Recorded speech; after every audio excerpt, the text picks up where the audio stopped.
The Legend of Sleepy Hollow by Washington Irving.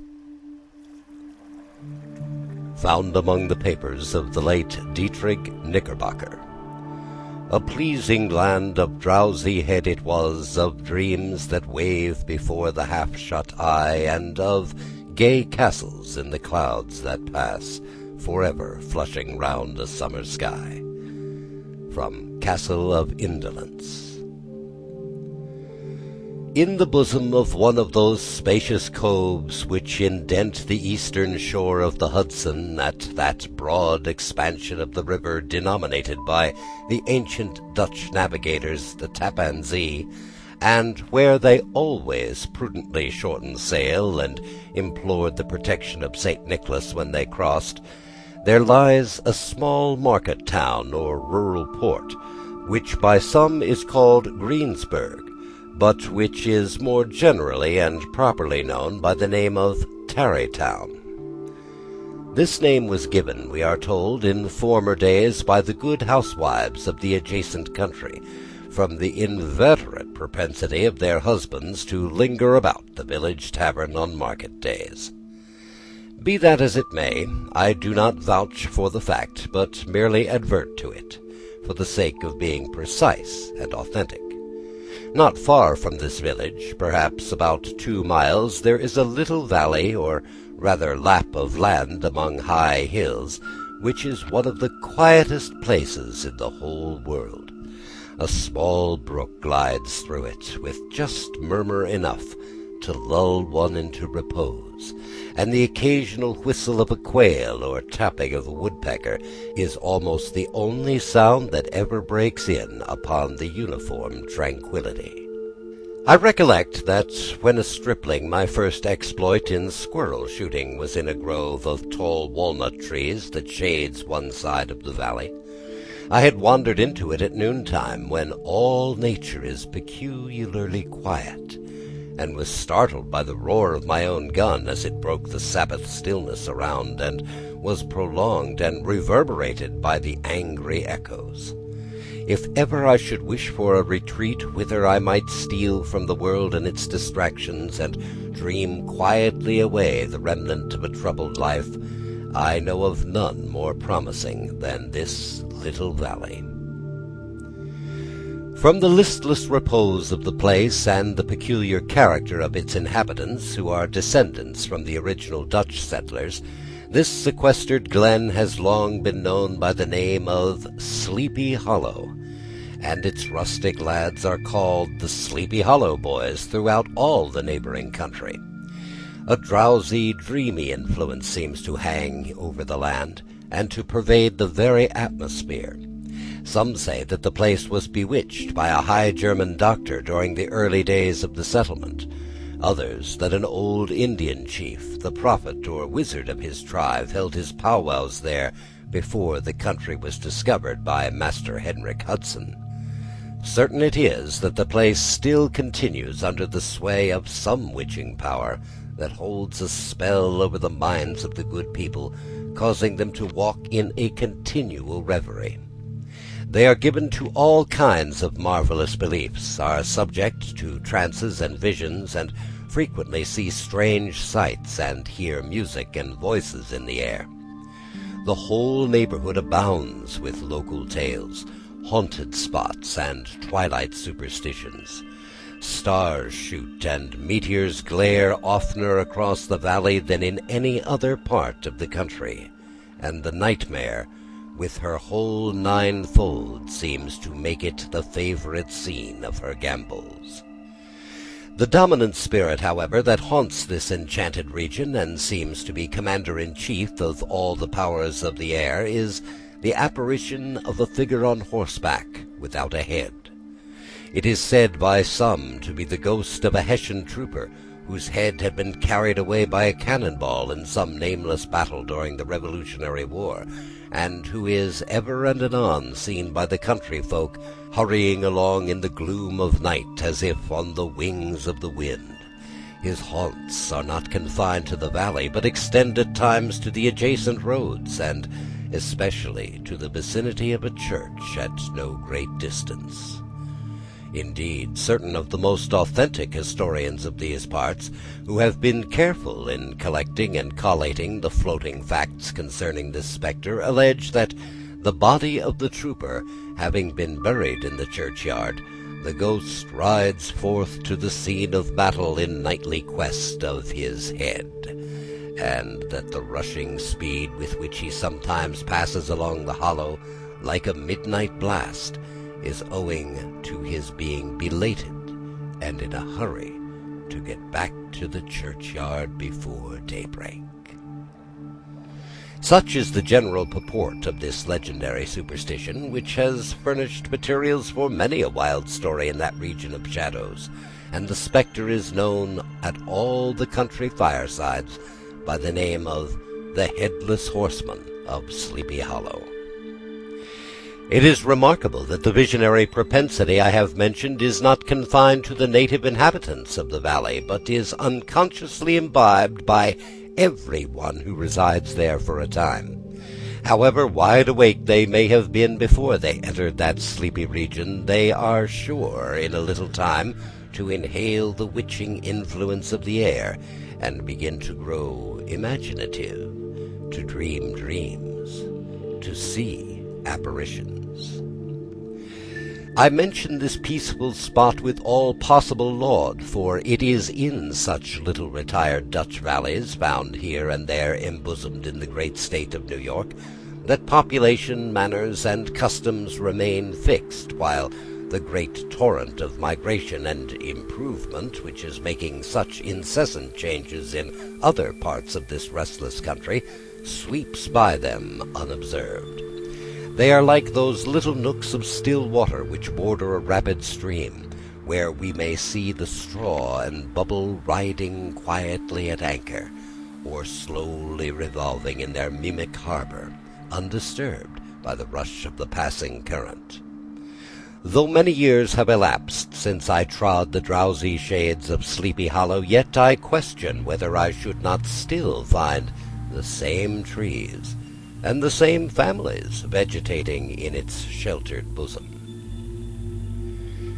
In this by-place of nature there abode, in a remote period of American history, that is to say some 30 years since, a worthy wight of the name of Ichabod Crane, who sojourned, or as he expressed it, tarried, in Sleepy Hollow, for the purpose of instructing the children of the vicinity. He was a native of Connecticut, a state which supplies the Union with pioneers for the mind as well as for the forest, and sends forth yearly its legions of frontier woodmen and country schoolmasters. The cognomen of Crane was not inapplicable to his person. He was tall, but exceedingly lank, with narrow shoulders, long arms and legs, hands that dangled a mile out of his sleeves, feet that might have served for shovels, and his whole frame most loosely hung together. His head was small and flat at top, with huge ears, large green glassy eyes, and a long snipe nose, so that it looked like a weathercock perched atop his spindle neck to tell which way the wind blew.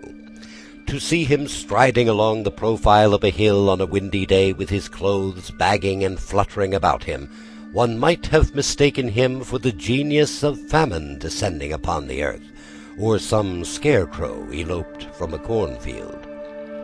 His schoolhouse was a low building of one large room, rudely constructed of logs, the windows partly glazed and partly patched with leaves of old copybooks.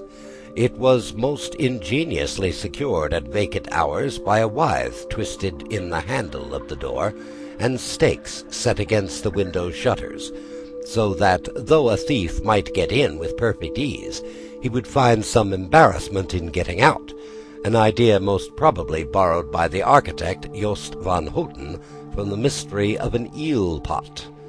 The schoolhouse stood in a rather lonely but pleasant situation, just at the foot of a woody hill, with a brook running close by, and a formidable birch tree growing at one end of it.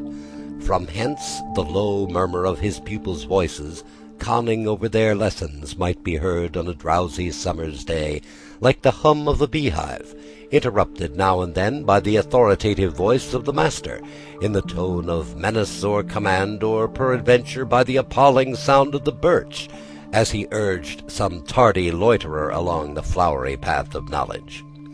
Truth to say, he was a conscientious man, and ever bore in mind the golden maxim, "Spare the rod and spoil the child." Ichabod Crane's scholars certainly were not spoiled. I would not have it imagined, however, that he was one of those cruel potentates of the school who joy in the smart of their subjects. On the contrary, he administered justice with discrimination rather than severity, taking the burden off the backs of the weak and laying it on those of the strong. Your mere puny stripling, that winced at the least flourish of the rod, was passed by with indulgence, but the claims of justice were satisfied by inflicting a double portion on some little tough, wrong-headed, broad-skirted Dutch urchin, who sulked and swelled and grew dogged and sullen beneath the birch. All this he called doing his duty by their parents, and he never inflicted a chastisement without following it by the assurance, so consolatory to the smarting urchin, that he would remember it and thank him for it the longest day he had to live. When school hours were over, he was even the companion and playmate of the larger boys, and on holiday afternoons would convoy some of the smaller ones home, who happened to have pretty sisters or good housewives for mothers, noted for the comforts of their cupboard. Indeed, it behooved him to keep on good terms with his pupils. The revenue arising from his school was small, and would have been scarcely sufficient to furnish him with the daily bread, for he was a huge feeder, and though lank, he had the dilating powers of an anaconda. But to help out his maintenance, he was, according to country custom in those parts, boarded and lodged at the houses of the farmers whose children he instructed. With these he lived successively a week at a time, thus going the rounds of the neighborhood with all his worldly effects tied up in a cotton handkerchief. That all this might not be too onerous on the purses of his rustic patrons, who are apt to consider the costs of schooling a grievous burden, and schoolmasters as mere drones, he had various ways of rendering himself both useful and agreeable. He assisted the farmers occasionally in the lighter labors of their farms, helped to make hay, mended the fences, took the horses to water, drove the cows from pasture, and cut wood for the winter fire. He laid aside, too, all the dominant dignity and absolute sway with which he lorded it in his little empire, the school, and became wonderfully gentle and ingratiating. He found favor in the eyes of the mothers by petting the children, particularly the youngest, and like the lion bold, which will whom so magnanimously the lamb did hold, he would sit with a child upon one knee, and rock a cradle with his foot for hours together. In addition to his other vocations, he was the singing master of the neighborhood, and picked up many bright shillings by instructing the young folks in psalmody. It was a matter of no little vanity to him on Sundays to take his station in front of the church gallery with a band of chosen singers, where, in his own mind, he completely carried away the palm from the parson. Certain it is, his voice resounded far above all the rest of the congregation, and there are particular quavers still to be heard in that church, and which may even be heard a half-mile off, quite to the opposite side of the mill pond on a still Sunday morning, which are said to be legitimately descended from the nose of Ichabod Crane. Thus, by divers little makeshifts, and in that ingenious way which is commonly denominated by hook and by crook, the worthy pedagogue got on tolerably enough, and was thought by all who understood nothing of the labor of head work to have a wonderfully easy life of it.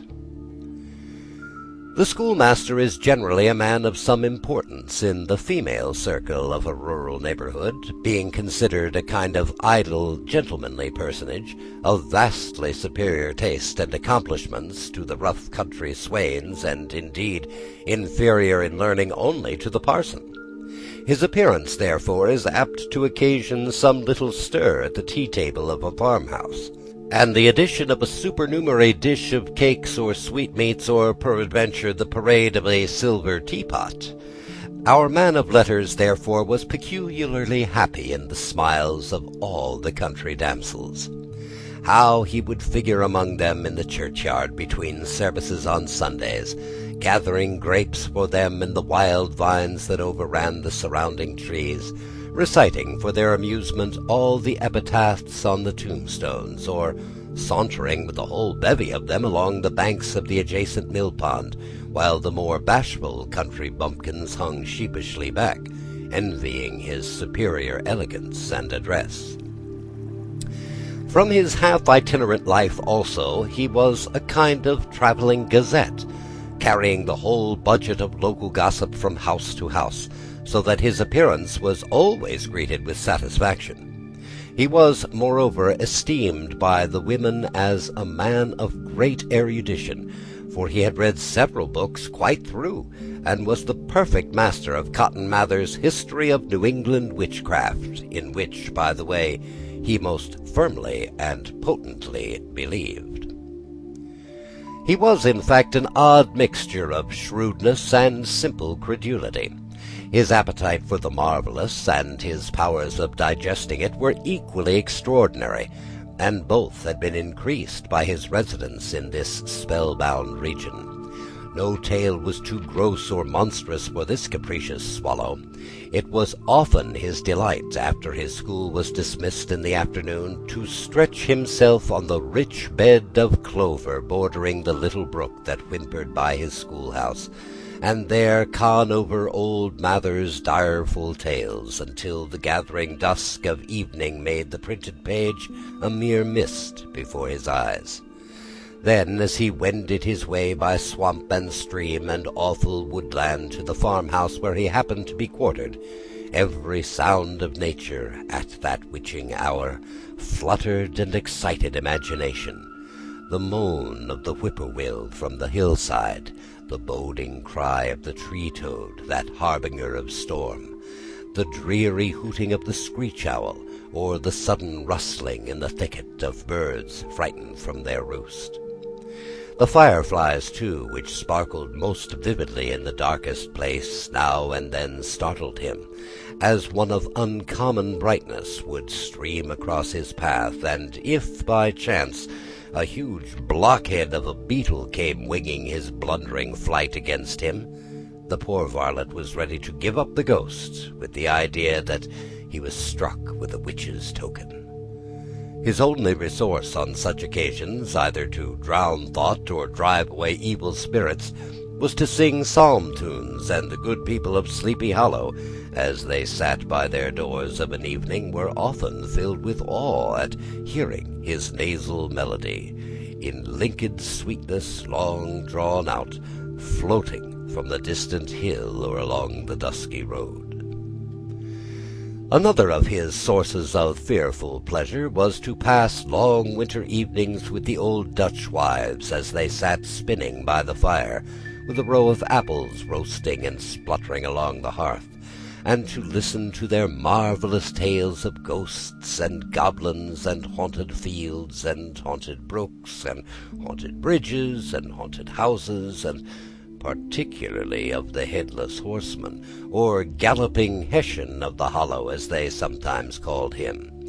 He would delight them equally by his anecdotes of witchcraft, and of the direful omens and portentous sights and sounds in the air, which prevailed in the earlier times of Connecticut, and would frighten them woefully with speculations upon comets and shooting stars, and with the alarming fact that the world did absolutely turn around, and that they were half the time topsy-turvy.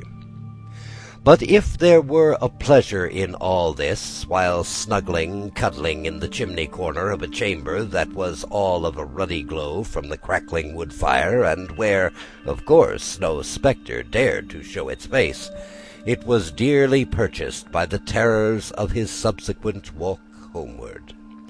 What fearful shapes and shadows beset this path, amid the dim and ghastly glare of a snowy night!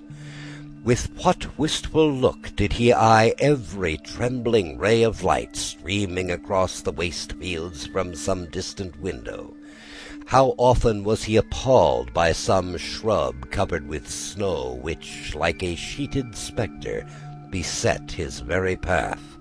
How often did he shrink with curdling awe at the sound of his own steps on the frosty crust beneath his feet, and dread to look over his shoulder, lest he should behold some uncouth being tramping close behind him.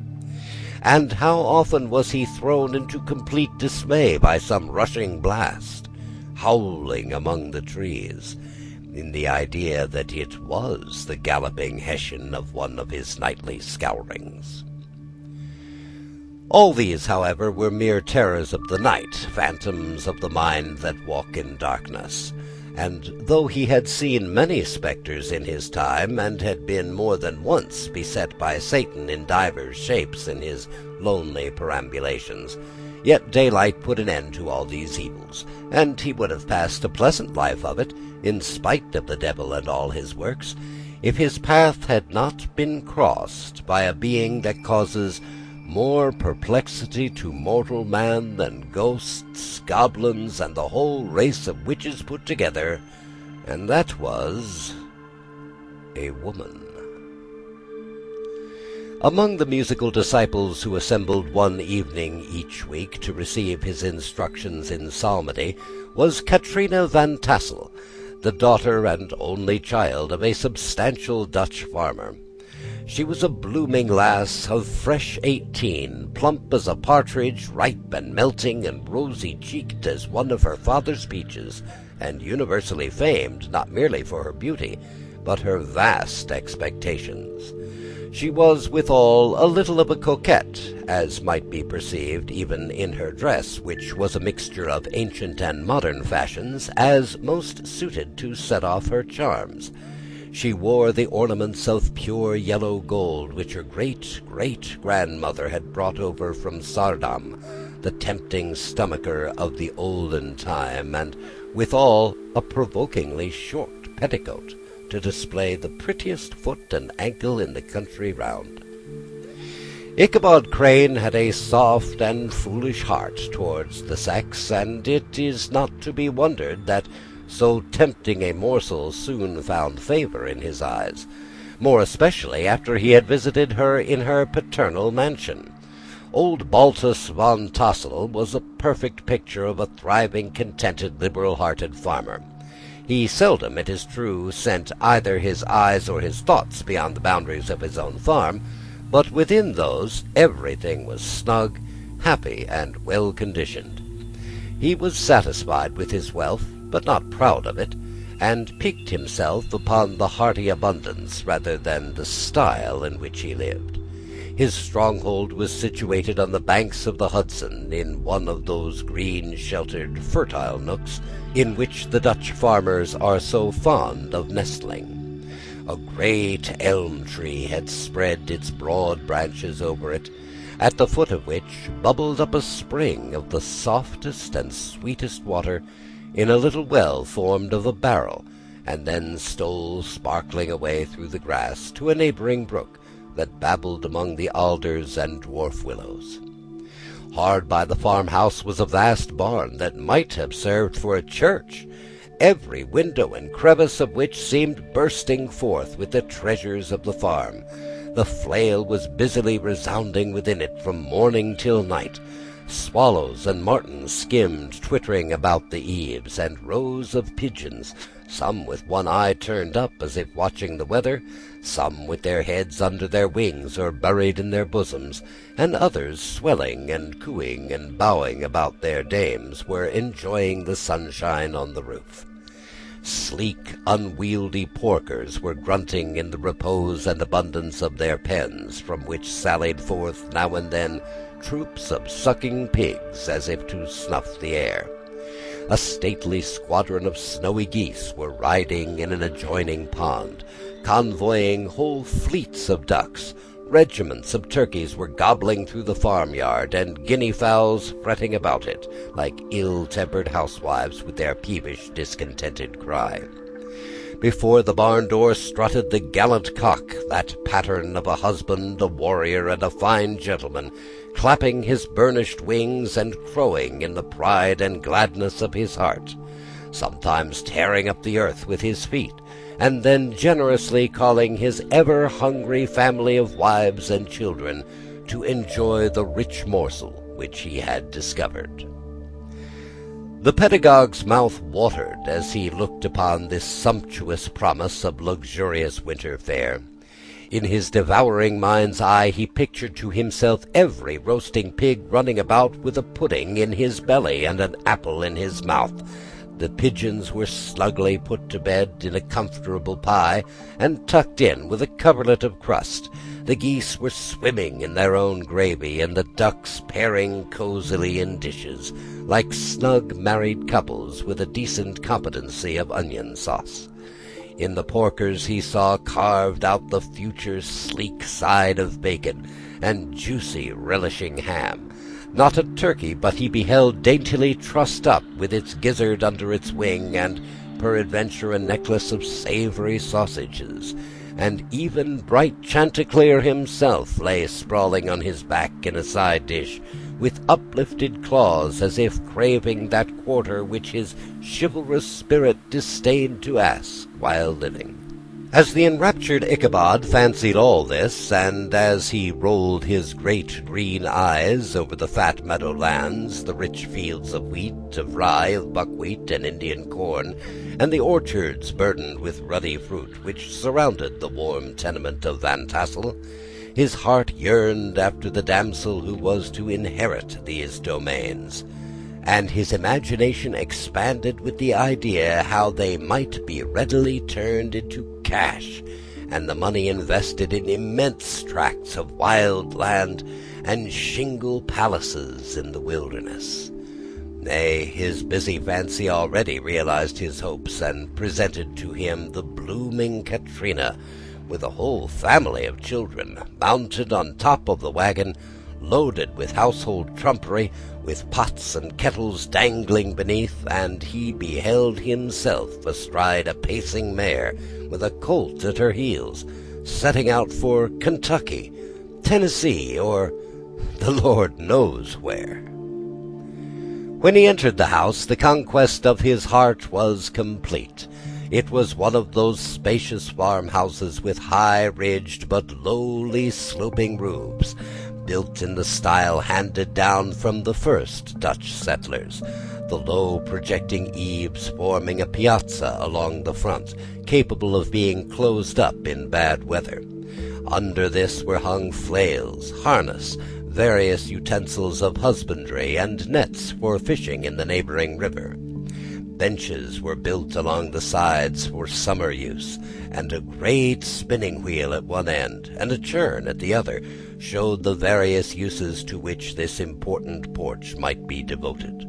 From this piazza the wondering Ichabod entered the hall which formed the centre of the mansion, and the place of usual residence. Here rows of resplendent pewter, ranged on a long dresser, dazzled his eyes. In one corner hung a huge bag of wool ready to be spun, in another a quantity of linsey-woolsey just from the loom. Ears of Indian corn and strings of dried apples and peaches hung in gay festoons along the walls, mingled with the gaud of red peppers, and a door, left ajar, gave him a peep into the best parlour, where the claw-footed chairs and dark mahogany tables shone like mirrors. Andirons with their accompanying shovel and tongs glistened from their covert of asparagus tops. Mock oranges and conch shells decorated the mantelpiece. Strings of various coloured bird eggs were suspended above it. A great ostrich egg was hung from the centre of the room, and a corner cupboard, knowingly left open, displayed immense treasures of old silver and well-mended china. From the moment Ichabod laid his eyes upon these regions of delight, the peace of his mind was at an end, and his only study was how to gain the affections of the peerless daughter of Van Tassel. In this enterprise, however, he had more real difficulties than generally fell to the lot of a knight-errant of yore, who seldom had anything but giants, enchanters, fiery dragons, and such like easily conquered adversaries to contend with, and had to make his way merely through gates of iron and brass and walls of adamant to the castle keep, where the lady of his heart was confined. All of which he achieved as easily as a man would carve his way to the centre of a Christmas pie, and then the lady gave him her hand as a matter of course. Ichabod, on the contrary, had to win his way to the heart of a country coquette, beset with a labyrinth of whims and caprices, which were forever presenting new difficulties and impediments, and he had to encounter a host of fearful adversaries of real flesh and blood, the numerous rustic admirers who beset every portal to her heart, keeping a watchful and angry eye upon each other, but ready to fly out in common cause against any new competitor. Among these, the most formidable was a burly, roaring, roistering blade of the name of Abraham, or, according to the Dutch abbreviation, Brom van Brunt, the hero of the country round, which ranged with his feats of strength and hardihood. He was broad-shouldered and double-jointed, with short, curly black hair and a bluff but not unpleasant countenance, having a mingled air of fun and arrogance. From his Herculean frame and great powers of limb he had received the nickname Brom Bones, by which he was universally known. He was famed for great knowledge and skill in horsemanship, being as dexterous on horseback as a Tartar.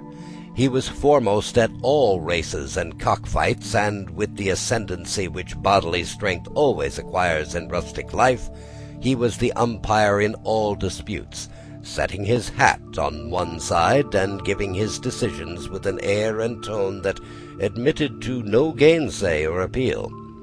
He was always ready for either a fight or a frolic, but had more mischief than ill will in his composition, and with all his overbearing roughness there was a strong dash of waggish good humour at bottom.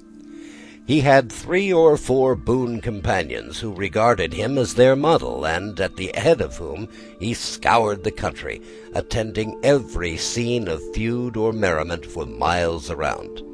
In cold weather he was distinguished by a fur cap, surmounted with a flaunting fox's tail, and when the folks at a country gathering descried this well-known crest at a distance, whisking about among the squad of hard riders, they always stood by for a squall.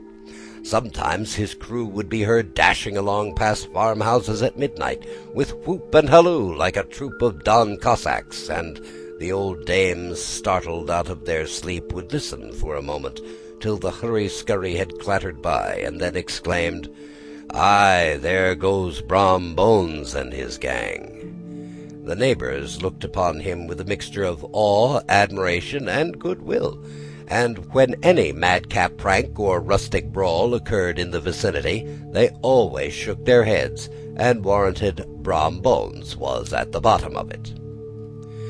This rantipole hero had for some time singled out the blooming Katrina for the object of his uncouth gallantries, and though his amorous toyings were something like the gentle caresses and endearments of a bear, yet it was whispered that she did not altogether discourage his hopes. Certain it is, his advances were signals for rival candidates to retire, who felt no inclination to cross a lion in his amours, insomuch that when his horse was seen tied to Van Tassel's paling on a Sunday night, a sure sign that his master was courting, or, as it is termed, sparking, within, all other suitors passed by in despair, and carried the war to other quarters. Such was the formidable rival with whom Ichabod Crane had to contend, and, considering all things, a stouter man than he would have shrunk from the competition, and a wiser man would have despaired. He had, however, a happy mixture of pliability and perseverance in his nature. He was in form and spirit like a supple jack, yielding but tough. Though he bent, he never broke, and though he bowed beneath the slightest pressure, yet, the moment it was away, jerk, he was erect, and carried his head as high as ever. To have taken the field openly against his rival would have been madness, for he was not a man to be thwarted in his amours any more than that stormy lover Achilles. Ichabod therefore made his advances in a quiet and gently insinuating manner. Under cover of his character of singing-master, he made frequent visits at the farmhouse. Not that he had anything to apprehend from the meddlesome interference of parents, which is so often a stumbling block in the path of lovers. Balt Van Tassel was an easy, indulgent soul. He loved his daughter better than his pipe, and, like a reasonable man and an excellent father, let her have her way in everything. His notable little wife, too, had enough to do to attend to her housekeeping and manage her poultry, for, as she sagely observed, ducks and geese are foolish things and must be looked after, but girls can take care of themselves. Thus, while the busy dame bustled about the house or plied her spinning-wheel at the one end of the piazza, honest Balt would sit smoking his pipe at the other, watching the achievements of a little wooden warrior who, armed with a sword in each hand, was most valiantly fighting in the wind in the pinnacle of the barn. In the meantime, Ichabod would carry on his suit with the daughter by the side of the spring under the great elm, or sauntering along in the twilight, that hour so favorable to the lover's eloquence. I profess not to know how women's hearts are wooed and won. To me they have always been matters of riddle and admiration. Some seem to have but one vulnerable point or door of access, while others have 1,000 avenues, and may be captured in 1,000 different ways. It is a great triumph of skill to gain the former, but a still greater proof of generalship to maintain possession of the latter. For a man must battle for his fortress at every door and window. He who wins 1,000 common hearts is therefore entitled to some renown, but he who keeps undisputed sway over the heart of a coquette is indeed a hero. Certain it is, this was not the case with the redoubtable Brom Bones, and from the moment Ichabod Crane made his advances, the interests of the former evidently declined. His horse was no longer seen tied to the palings on Saturday nights, and a deadly feud gradually arose between him and the preceptor of Sleepy Hollow. Brom, who had a degree of rough chivalry in his nature, would fain have carried matters to open warfare, and have settled their pretensions to the lady, according to the mode of those most concise and simple reasoners, the knights-errant of yore, by single combat, but Ichabod was too conscious of the superior might of his adversary to enter the lists against him. He had overheard a boast of Bones that he would double the schoolmaster up and lay him on a shelf of his own schoolhouse, and he was too wary to give him an opportunity. There was something extremely provoking in this obstinately pacific system. It left Brom no alternative but to draw upon the funds of rustic waggery in his disposition, and to play off boorish practical jokes upon his rival. Ichabod became the object of whimsical persecution to Bones and his gang of rough riders. They harried his hitherto peaceful domains, smoked out the singing school by stopping up the chimney, broke into the schoolhouse at night in spite of its formidable fastenings of withe and window stakes, and turned everything topsy-turvy, so that the poor schoolmaster began to think all the witches in the country held their meetings there. But what was still more annoying, Brom took all the opportunities of turning him into ridicule in the presence of his mistress, and a scoundrel dog whom he taught to whine in the most ludicrous manner, and introduced as a rival of Ichabod's to instruct her in psalmody. In this way matters went on for some time, without producing any material effect on the relative situations of the contending powers. On a fine autumnal afternoon, Ichabod, in pensive mood, sat enthroned on the lofty stool from whence he usually watched all the concerns of his little literary realm. In his hand he swayed a ferule, that sceptre of despotic power.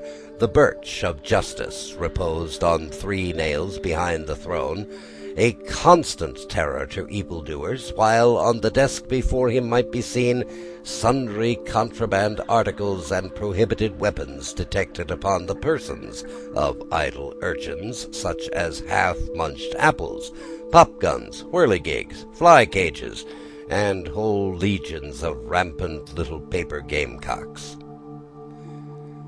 Apparently, there had been some appalling act of justice recently inflicted, for his scholars were all busily intent upon their books, or slyly whispering behind them, with one eye kept on the master, and a kind of buzzing stillness reigned throughout the schoolroom. It was suddenly interrupted by the appearance of a negro in a tow-cloth jacket and trousers, a round-crowned fragment of a hat like the cap of Mercury, and mounted on the back of a ragged, wild, half-broken colt, which he managed with a rope by way of a halter. He came clattering up to the school with an invitation to Ichabod to attend a merrymaking or quilting frolic, to be held that afternoon at Mynheer Van Tassel's, and, having delivered his message with that air of importance and effort at fine language which a negro is apt to display on petty embassies of the kind, he dashed over the brook, and was seen scampering away up the hollow, full of the importance and hurry of his mission. All was now bustle and hubbub in the late quiet schoolroom. The scholars were hurried through their lessons without stopping at trifles. Those who were nimble skipped over half with impunity, and those who were tardy had a smart application now and then in the rear to quicken their speed or help them over a tall word. Books were flung aside without being put away on the shelves. Inkstands were overturned, benches thrown down, and the whole school was turned loose, an hour before the usual time, bursting forth like a legion of young imps, yelping and racketing about the green in joy at their early emancipation. The gallant Ichabod now spent at least an extra half-hour at his toilet, brushing and furbishing up his best, and indeed only, suit of rusty black, and arranging his locks by a bit of broken looking-glass that hung up in the schoolhouse. That he might make his appearance before his mistress in the true style of a cavalier, he borrowed a horse from the farmer with whom he was domiciliated, a choleric old Dutchman of the name of Hans van Ripper, and thus gallantly mounted, issued forth like a knight-errant in quest of adventures.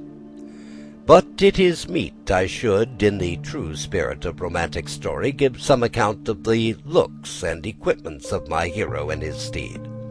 The animal he bestrode was a broken-down plough-horse that had outlived almost everything but its viciousness. He was gaunt and shagged, with a ewe-neck and a head like a hammer. His rusty mane and tail were tangled and knotted with burrs. One eye had lost its pupil and was glaring and spectral, but the other had the gleam of a genuine devil in it. Still, he must have had fire and metal in his day, if we may judge from the name he bore of Gunpowder. He had, in fact, been a favourite steed of his master's, the choleric Van Ripper, who was a furious rider, and had infused, very probably, some of his own spirit into the animal, for, old and broken down as he looked, there was more of the lurking devil in him than in any young filly in the country. Ichabod was a suitable figure for such a steed. He rode with short stirrups, which brought his knees nearly up to the pommel of his saddle. His sharp elbows stuck out like grasshoppers. He carried his whip perpendicularly in his hand like a sceptre, and as his horse jogged on, the motion of his arms was not unlike the flapping of a pair of wings. A small wool hat rested at the top of his nose, for so his scanty strip of forehead might be called, and the skirts of his black coat fluttered out almost to the horse's tail. Such was the appearance of Ichabod and his steed as they shambled out of the gate of Hans van Ripper, and it was altogether such an apparition as is seldom to be met with in broad daylight. It was, as I have said, a fine autumnal day. The sky was very clear and serene, and nature wore that rich and golden livery which we always associate with the idea of abundance. The forests had put on their sober brown and yellow, while some trees of the tenderer kind had been nipped by the frosts into brilliant dyes of orange, purple, and scarlet. Streaming files of wild ducks began to make their appearance high in the air. The bark of the squirrel might be heard from the groves of beech and hickory nuts, and the pensive whistle of the quail at intervals from the neighboring stubble field. The small birds were taking their farewell banquets. In the fullness of their revelry they fluttered, chirping and frolicking from bush to bush and tree to tree, capricious from the very profusion and variety around them. There was the honest cock-robin, the favourite game of stripling sportsmen, with its loud, querulous note, and the twittering blackbirds flying in sable clouds, and the golden-winged woodpecker with his crimson crest, his broad black gorget and splendid plumage, and the cedar-bird with its red-tipped wings and yellow-tipped tail and its little Montiero cap of feathers, and the blue-jay, that noisy coxcomb, in his gay light-blue coat and white underclothes, screaming and chattering, nodding and bobbing and bowing, and pretending to be on good terms with every songster of the grove.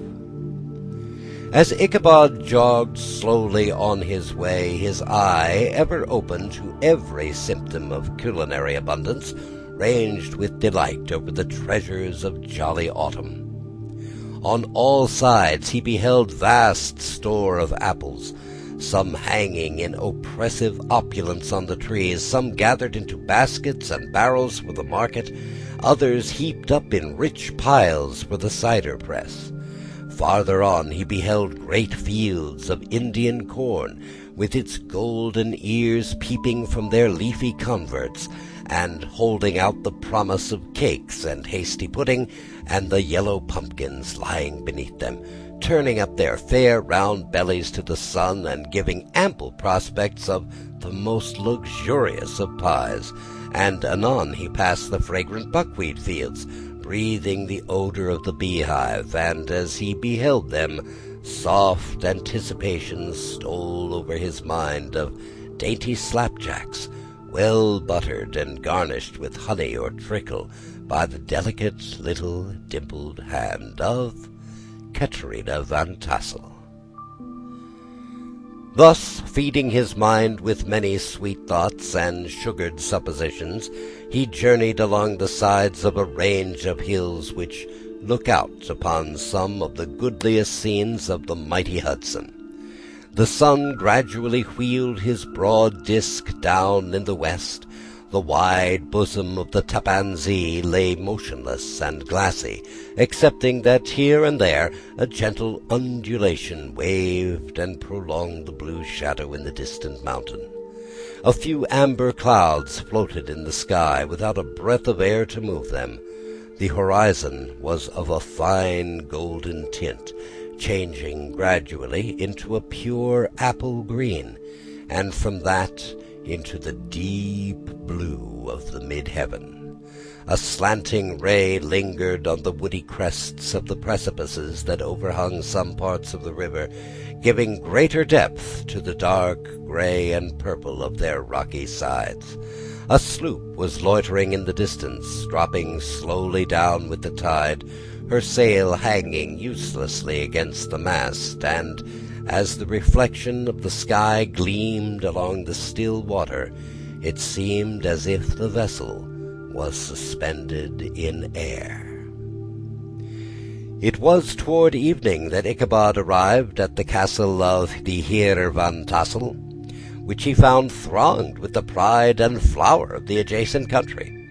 Old farmers, a spare, leathern-faced race, in homespun coats and breeches, blue stockings, huge shoes, and magnificent pewter buckles. Their brisk, withered little dames in close-crimped caps, long-waisted short gowns, homespun petticoats with scissors and pincushions, and gay calico pockets hanging on the outside, buxom lasses almost as antiquated as their mothers, excepting where a straw hat, a fine ribbon, or perhaps a white frock gave symptoms of city innovation. The sons in short, square-skirted coats with rows of stupendous brass buttons, and their hair generally queued in the fashion of the times, especially if they could procure an eel skin for the purpose, it being esteemed throughout the country as a potent nourisher and strengthener of the hair. Brom Bones, however, was the hero of the scene, having come to the gathering on his favourite steed Daredevil, a creature, like himself, full of mettle and mischief, and which no one but himself could manage. He was, in fact, noted for preferring vicious animals, given to all kinds of tricks, which kept the rider in a constant risk of his neck, for he held a tractable, well-broken horse as unworthy of a lad of spirit. Fain would I pause to dwell upon the world of charms that burst upon the enraptured gaze of my hero as he entered the state parlour of Van Tassel's mansion. Not those of the bevy of buxom lasses, with their luxurious display of red and white, but the ample charms of a genuine Dutch country tea-table in the sumptuous time of autumn. Such heaped-up platters of cakes of various and almost indescribable kinds, known only to experienced Dutch housewives.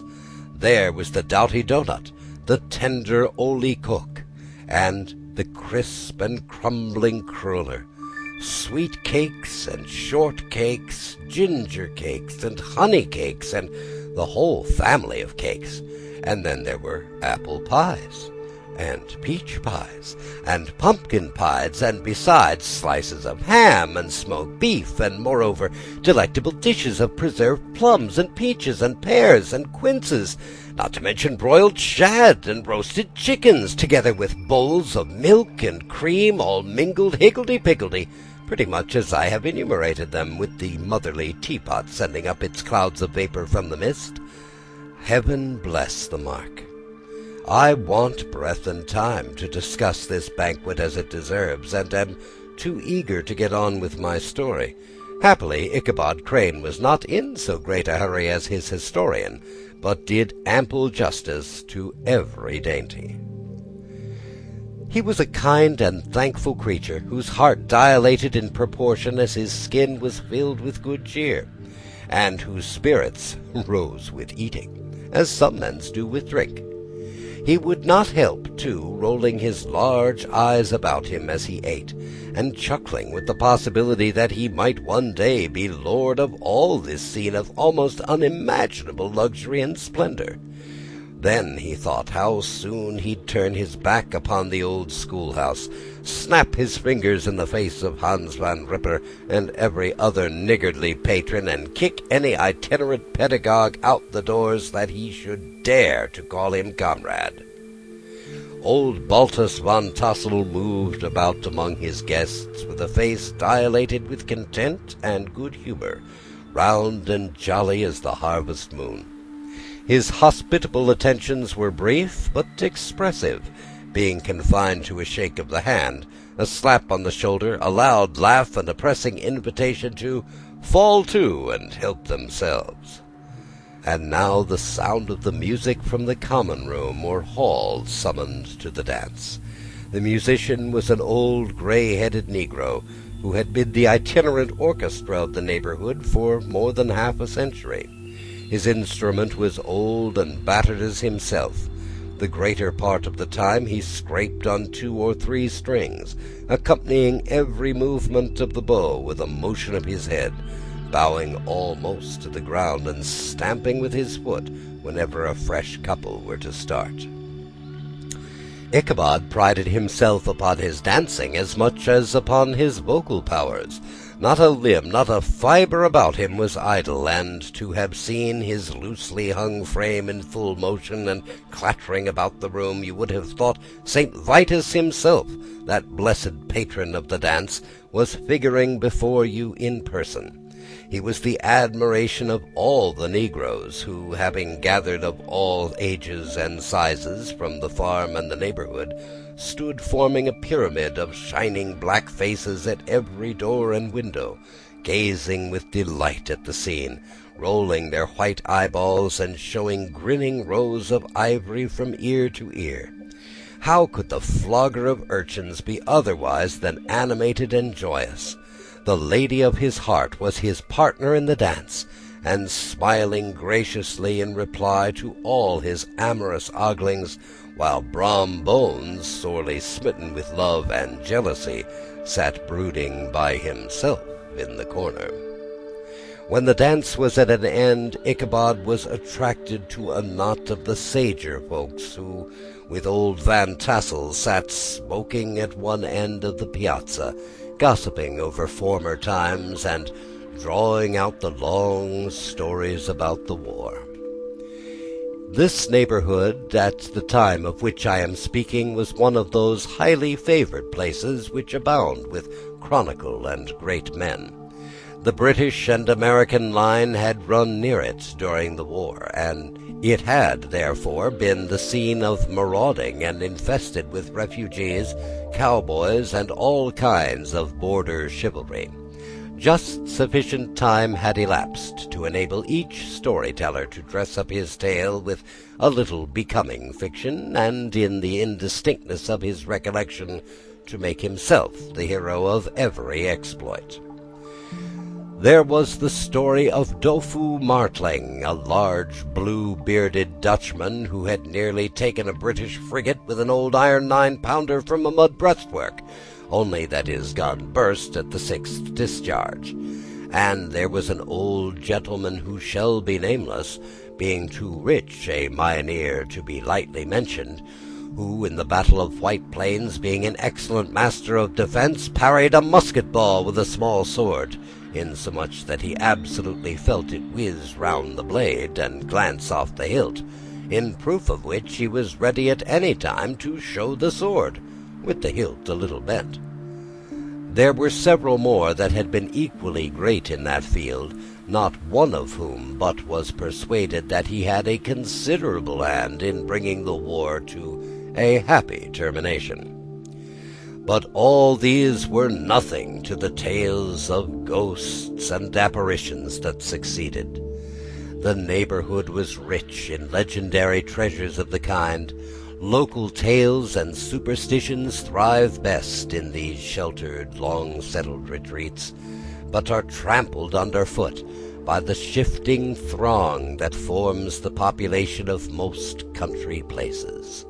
Besides, there is no encouragement for ghosts in most of our villages, for they have scarcely had time to finish their first nap and turn themselves over in their graves before their surviving friends have travelled away from the neighborhood, so that when they turn out at night to walk their rounds, they have no acquaintance left to call upon.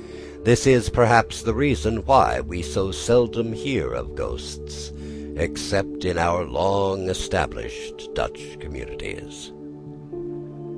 The immediate cause, however, of the prevalence of supernatural stories in these parts was doubtless owing to the vicinity of Sleepy Hollow. There was a contagion in the very air that blew from that haunted region. It breathed forth an atmosphere of dreams and fancies infecting all the land. Several of the Sleepy Hollow people were present at Van Tassel's, and, as usual, were doling out their wild and wonderful legends. Many dismal tales were told about funeral trains and mourning cries and wailings heard and seen about the great tree where the unfortunate Major Andre was taken, and which stood in the neighborhood. Some mention was also given of the women in white that haunted the dark glen at Raven Rock, and was often heard to shriek on winter nights before a storm, having perished there in the snow. The chief part of the stories, however, turned about the favourite spectre of Sleepy Hollow, the Headless Horseman, who had been heard several times of late patrolling the country, and, it was said, tethered his horse nightly among the graves in the churchyard. The sequestered situation of this church seems always to have made it a favourite haunt of troubled spirits. It stands on a knoll surrounded by locust trees and lofty elms, from among which its decent whitewashed walls shine modestly forth, like Christian purity beaming through the shades of retirement. A gentle slope descends from it to a silver sheet of water, bordered by high trees, between which peeps may be caught at the blue hills of the Hudson. To look upon its grass-grown yard, where the sunbeams seem to sleep so quietly, one would think that there at least the dead might rest in peace. On one side of the church extends a wide woody dell, along which raves of a large brook among broken rocks and trunks of fallen-down trees. Over a deep black part of the stream, not far from the church, was formerly thrown a wooden bridge.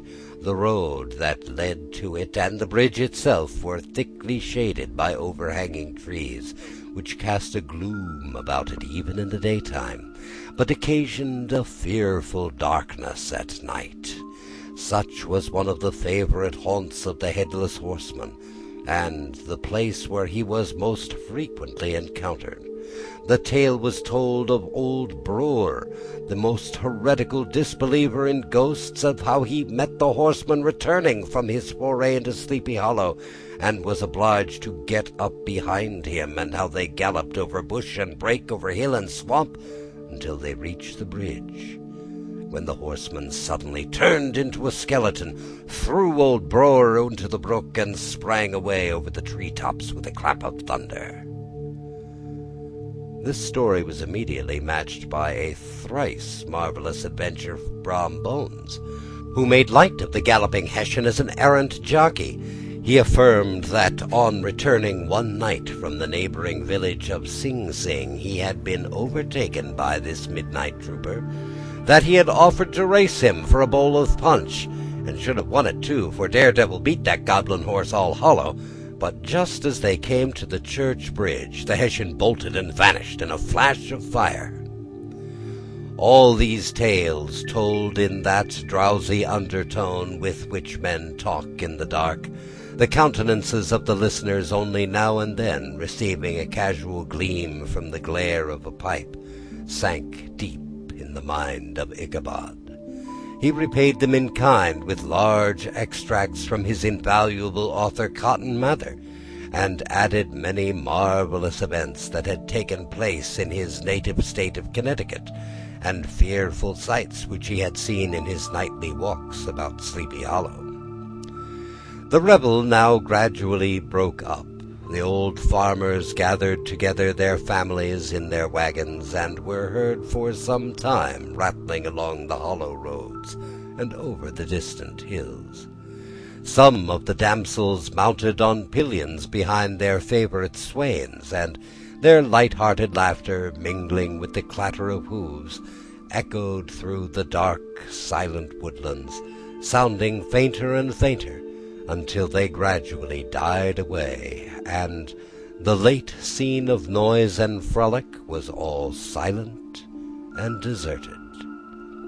Ichabod only lingered behind, according to the custom of country lovers, to have a tete-a-tete with the heiress, fully convinced that he was now on the high road to success. What passed at this interview I will not pretend to say, for, in fact, I do not know. Something, however, I fear me, must have gone wrong, for he certainly sallied forth after no very great interval, with an air quite desolate and chapfallen. Oh, these women, these women! Could that girl have been playing off any of her coquettish tricks? Was her encouragement of the poor pedagogue all a mere sham to secure her conquest of his rival? Heaven only knows, not I. Let it suffice to say that Ichabod stole forth with the air of one who has been sacking a hen-roost rather than a fair lady's heart. Without looking to either left or right to notice the scene of rural wealth on which he had so often gloated, he went straight to the stable, and with several hearty cuffs and kicks roused his steed most uncourteously from the comfortable quarters in which he was soundly sleeping, dreaming of mountains of corn and oats, and whole valleys of timothy and clover. It was the very witching time of night that Ichabod, heavy-hearted and crestfallen, pursued his travels homewards along the sides of the lofty hills which rise above Tarrytown, and which he had traversed so cheerily in the afternoon. The hour was as dismal as himself. Far below, the Tappan Zee spread its dusky and indistinct waste of waters, with here and there the tall mast of a sloop riding quietly at anchor under the land. In the dead hush of midnight, he could even hear the barking of the watchdog from the opposite shore of the Hudson, but it was so vague and faint as to only give an idea of his distance from the faithful companion of man. Now and then, too, the long, drawn-out crowing of a cock accidentally awakened would sound far, far off, from some farmhouse away from the hills. But it was like a dreaming sound in his ear.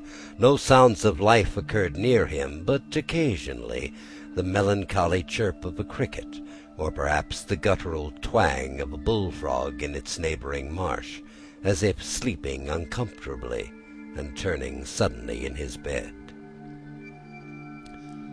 All the stories of ghosts and goblins that he had heard in the afternoon now came crowding upon his recollection. The night grew darker and darker. The stars seemed to sink deeper in the sky, and driving clouds occasionally hid them from his sight. He had never felt so lonely and dismal. He was, moreover, approaching the very place where many of the scenes of the ghost stories had been laid. In the center of the road stood an enormous tulip tree, which towered like a giant above all the other trees of the neighborhood and formed a kind of landmark. Its limbs were gnarled and fantastic, large enough to form trunks for ordinary trees, twisting down almost to the earth and rising again into the air.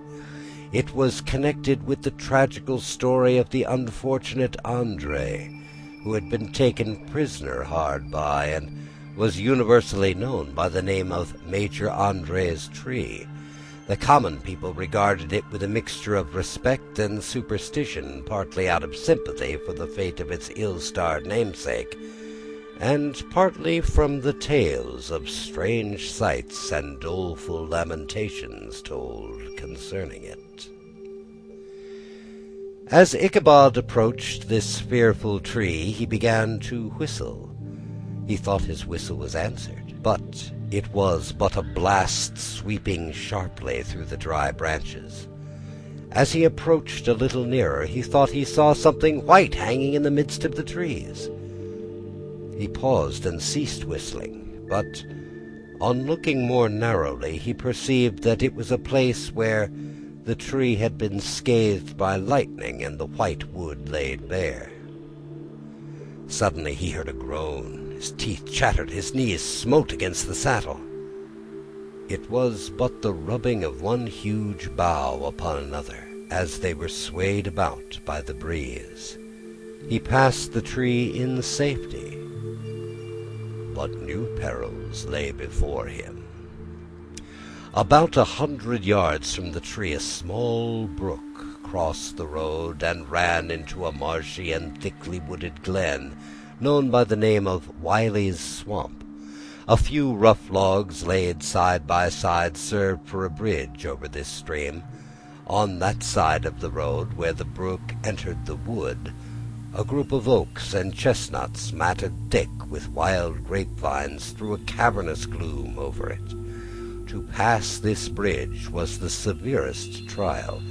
It was at this identical spot that the unfortunate Andre was captured, and under the covert of these chestnuts and vines were the sturdy yeomen concealed who surprised him. This has ever been considered a haunted stream, and fearful are the feelings of the schoolboy who has to pass it alone after dark. As he approached the stream, his heart began to thump. He summoned up, however, all his resolution, gave his horse half a score of kicks in the ribs, and attempted to dash briskly across the bridge. But instead of starting forward, the perverse old animal made a lateral movement, and ran broadside against the fence. Ichabod, whose fears increased with the delay, jerked the reins on the other side, and kicked lustily with the contrary foot. It was all in vain. His steed started, it is true, but it was only to plunge to the opposite side of the road into a new thicket of brambles and alder bushes. The schoolmaster now bestowed both whip and heel upon the quivering ribs of old Gunpowder, who dashed forward, snuffling and snorting, but came to a stand just by the bridge with a suddenness that had nearly sent his rider sprawling over his head. Just at this moment, a plashy tramp by the side of the bridge caught the sensitive ear of Ichabod. In the dark shadow of the grove, on the margin of the brook, he beheld something huge, misshapen and towering. It stirred not, but seemed gathered up by the gloom, like some gigantic monster ready to spring upon the traveler. The hair of the affrighted pedagogue rose upon his head with terror. What was to be done? To turn and fly was now too late, and besides, what chance was there of escaping a ghost or a goblin, if such it was, which could ride upon the wings of the wind? Summoning up, therefore, a show of courage, he demanded in stammering accents, Who are you?" He received no reply. He repeated his demand in a still more agitated voice. Still there was no answer. Once more he cudgelled the sides of the inflexible Gunpowder, and, shutting his eyes, broke forth with involuntary fervour into a psalm tune. Just then the shadowy object of alarm put itself in motion. With a scramble and a bound stood at once in the middle of the road. Though the night was dark and dismal, yet the form of the unknown might now in some degree be ascertained. He appeared to be a horseman of large dimensions, and mounted on a black horse of powerful frame. He made no offer of molestation or sociability, but came aloof on one side of the road, jogging along on the blind side of old Gunpowder, who had now got over his fright and waywardness. Ichabod, who had no relish for this strange midnight companion, and bethought himself of the adventure of Brom Bones with the galloping Hessian, now quickened his steed in hopes of leaving him behind. The stranger, however, quickened his horse to an equal pace. Ichabod pulled up, fell into a walk, thinking to lag behind, but the other did the same. His heart began to sink within him. He endeavoured to resume his psalm tune, but his parched tongue clove to the roof of his mouth, and he could not utter a stave. There was something in the moody and dogged silence of this pretentious companion that was mysterious and appalling. It was soon fearfully accounted for. On mounting a rising ground which brought the figure of his fellow traveller in relief against the sky, gigantic in height and muffled in a cloak, Ichabod was horror-struck on perceiving that he was headless. But his horror was still more increased on observing that the head, which should have rested on his shoulders, was carried before him on the pommel of his saddle. His terror rose to desperation. He rained a shower of kicks and blows upon Gunpowder, hoping by sudden movement to give his companion the slip. but the spectre started full jump with him. Away then they dashed through the thick and thin, stones flying, sparks flashing at every bound. Ichabod's flimsy garments fluttered in the air as he stretched his long, lank body away over his horse's head in the eagerness of his flight. They had now reached the road which turns off to Sleepy Hollow, but Gunpowder, who seemed possessed with a demon, instead of keeping up it, made an opposite turn, and plunged headlong downhill to the left. This road leads through a sandy hollow shaded by trees for about a quarter of a mile, where it crosses the famous bridge of the goblin story, and just beyond swells the green knoll on which stands the whitewashed church. As yet the panic of the steed had given his unskilful rider an apparent advantage in the chase, but just as he had got halfway through the hollow, the girths of the saddle gave way, and he felt it slipping under him. He seized it by the pommel and endeavored to hold it firm, but in vain, and he had just time to save himself by clasping old Gunpowder round the neck, when the saddle fell to the earth, and he heard it trampled underfoot by his pursuer. For a moment the terror of Hans Van Ripper's wrath passed across his mind, for it was his Sunday saddle, but this was no time for petty fears. The goblin was hard on his haunches, and unskilful rider that he was, he had much ado to maintain his seat, sometimes slipping on one side, and sometimes on another, and sometimes jolted on the high ridge of his horse's backbone with a violence that he verily feared would cleave him asunder. An opening in the trees now cheered him with the hopes that the church bridge was at hand. The wavering reflection of a silver star in the bosom of the brook told him he was not mistaken. He saw the walls of the church dimly glaring under the trees beyond. He recollected the place where Brom Bones's ghostly competitor has disappeared. "If I can but reach that bridge," thought Ichabod, "I am safe." Just then he heard the black steed panting and blowing close behind him, and even fancied that he felt its hot breath.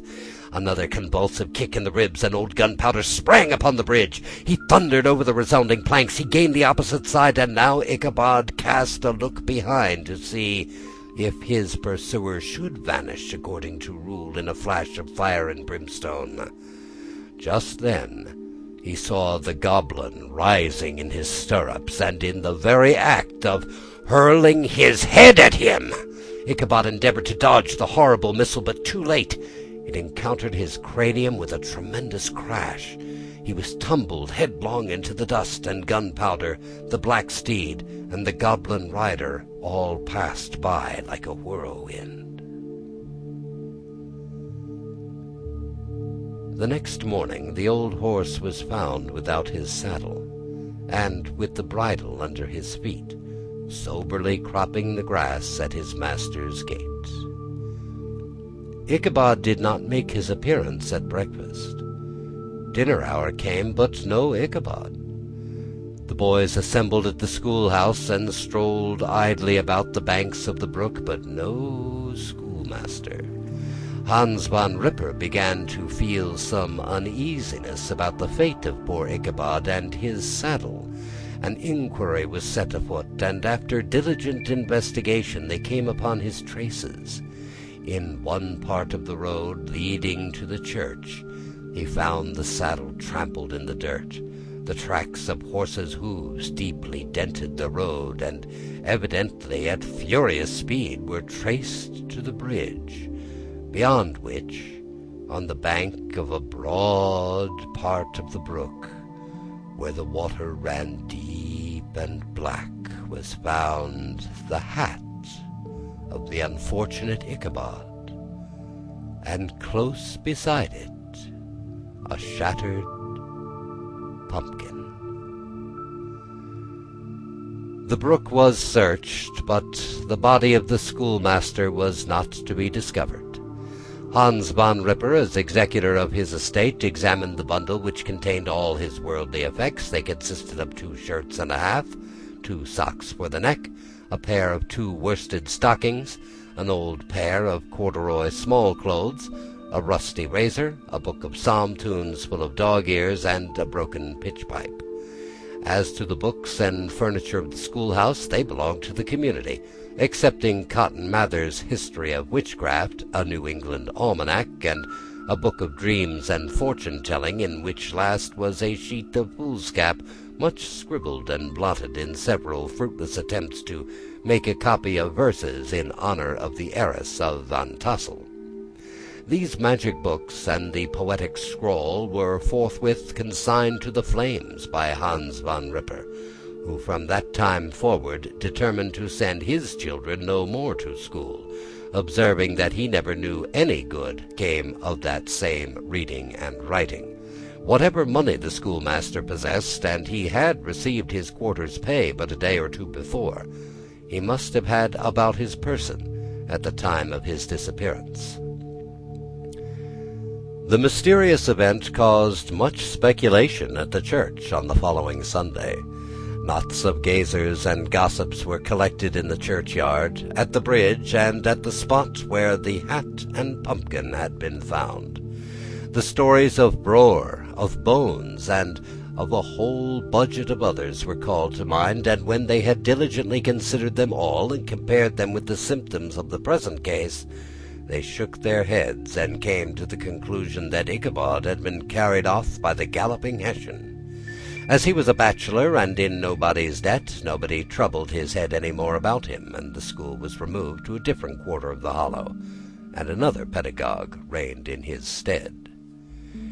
It is true, an old farmer who had been down to New York on a visit several years earlier, and from whom this account of the ghostly adventure was received, brought home the intelligence that Ichabod Crane was still alive, and that had left the neighborhood partly through fear of the goblin and Hans van Ripper, and partly in mortification at having been suddenly dismissed by the heiress, that he had changed his quarters to a distant part of the country, and kept school and studied law at the same time, had been admitted to the bar, turned politician, electioneered, written for the newspapers, and finally had been made a justice of the 10-pound court.